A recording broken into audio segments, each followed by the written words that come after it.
Curtis Moore from The Marvelous Mrs. Maisel. Thank you for joining our Emmy Composers panel. I know you and your songwriting partner, Tom Miser, got an email from Amy Sherman-Palladino asking you guys to write a couple songs for Shy Baldwin for last season. So what was your reaction when you got that email? Well, it was great. You know, we've been working with Amy Sherman-Palladino on another project, a theater project. So we've been working with her for a couple of years. And when she called us about doing this, it kind of was it was a no-brainer to say yes. She said, "Can you write a couple of hit songs for us?" But of course, that's such a monumental task to write a hit song. And that sort of started the process for us. We sat down, Tom and I we come from the music theater world. That's our background. And so we really wanted to approach it the same way we approach songwriting in that world, which is really, really develop character and story. And so we started from a point of really just putting together as many hooks as we could come up with to give to Amy and Dan to sort of take their pick from that.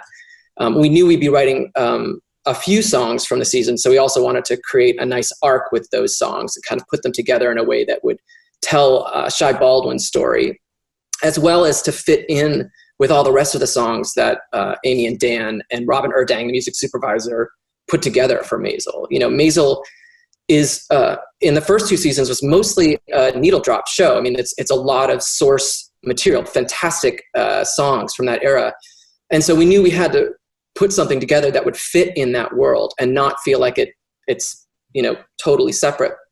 And the reason we needed to do that was because Shy Baldwin is a totally new character. He's a fictional character from the time, so we couldn't use source material for that character. We wanted him to have his own songs that felt organic to him. And we went back and forth trying to make just the right hooks for these things. And as Tom likes to say, it takes a lot of effort to look effortless. And one of the best compliments I think we got was when we walked into the studio the first day. The three women who play the Silver Bells were there to record their song we'd written. And one of them had said, "We spent all weekend on YouTube trying to find this song so we could learn it, and we can't find it." And I had to say, well, it's because you were going to sing it for the first time. Yeah, that has to be like the highest compliment when people think it was like an actual song from the era. Yeah, it really was. It was a great compliment. And it's such a fun world to be in too. The whole team that puts those songs together. There's an amazing music staff that does that with us, and they're just so on top of their game and so detailed when it comes to making sure we have all the right instrumentation, all the right recording equipment, and everything to make it as organic and authentic as possible. Mm-hmm. Well, you guys are submitting One Less Angel, which is Shy's signature song. That's the one we first hear from him in the premiere, and it's so catchy, and it really does feel like it just, you plucked it out from like the late 50s, 60s. I guess first, before we get into like the songwriting process for that, like I don't know if you can answer this, but what is the key to writing a really great hook? Oh gosh, I mean, I think it's a combination. Thank you.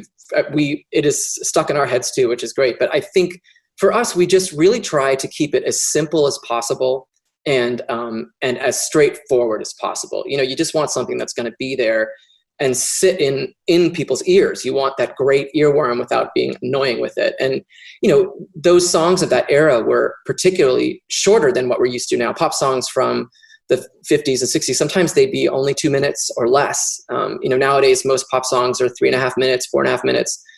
So one of the things we knew we'd have to do is we wanted to get to the chorus as quickly as possible. And that was the one thing. And then we also knew we would try to sing the hook as many times as we could. So we intentionally repeat the hook in a developed way. And one of the things I love that Tom does is he changes the lead up to the hook each time. So it's very deliberately different. There's, could there be one less angel? Must be one less angel.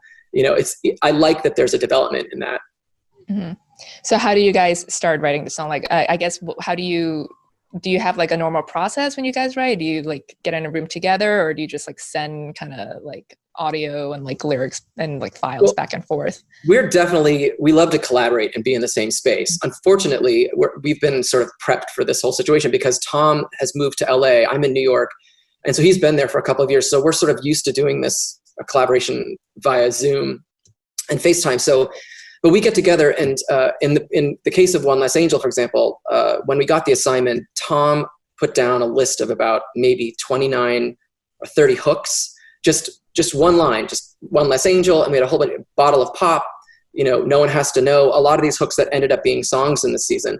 So he sent me that list of hooks, and then I just sat down really quick and took my first impression setting of each of those hooks, and then we got together and played them. We picked the ones we liked, and we also talked to Amy and Dan about which ones they liked, and once it was decided which ones we were going to do, we moved forward and backward. I might move a little bit ahead with the songwriting and the music, and Tom might move a little ahead with the lyric, but we always come together, and we're always constantly singing and performing the songs back and forth. That's kind of, I think, what we love to do the most, and helps us to keep the song as organic as possible. I mean, if anybody looks at our iTunes library, it's got 47,000 versions of each of these songs, and each one is only different by like one note or one syllable or something. It's crazy.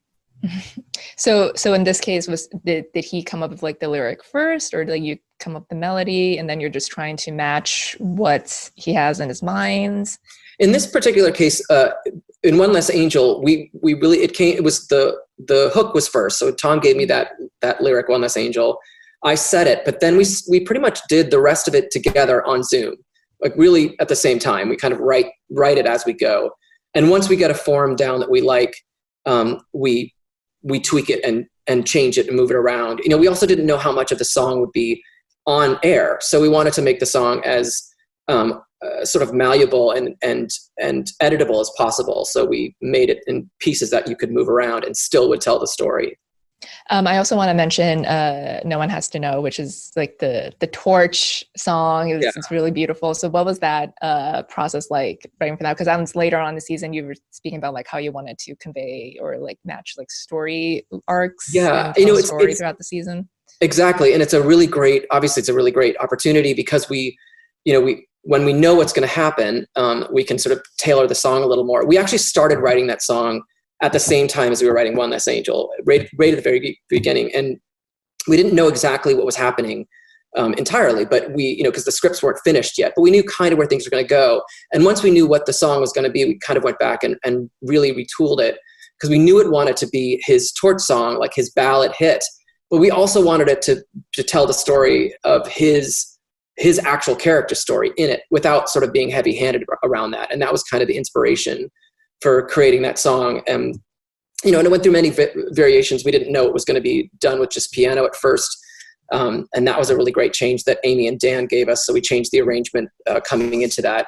And we also changed how the bridge worked with that to kind of build a little more toward the end. But it was a real collaborative process on that one. And that one's particularly close to our hearts because they really let us come in there and from start to finish, do the writing, do the recording, work with Darius DeHaas, who's the actual voice of Shai Baldwin, and he's just the most incredible singer, such a collaborator. But then we also got to orchestrate it and conduct it ourselves, and just really kind of deliver that whole experience. It was a great experience for us. Mm-hmm. Well, do you know if you're going to be writing more songs for season 4? I mean, we'd love to. I don't think anybody knows what's happening with season 4 right now, so I can't speak on what's going to happen. But yeah, we'd love to be back. We'd love to write more with them. It's a great family, and it's a really, really fun group of people to be connected with. Well, Curtis, thank you so much for joining us, and we'll see you back here in a little bit.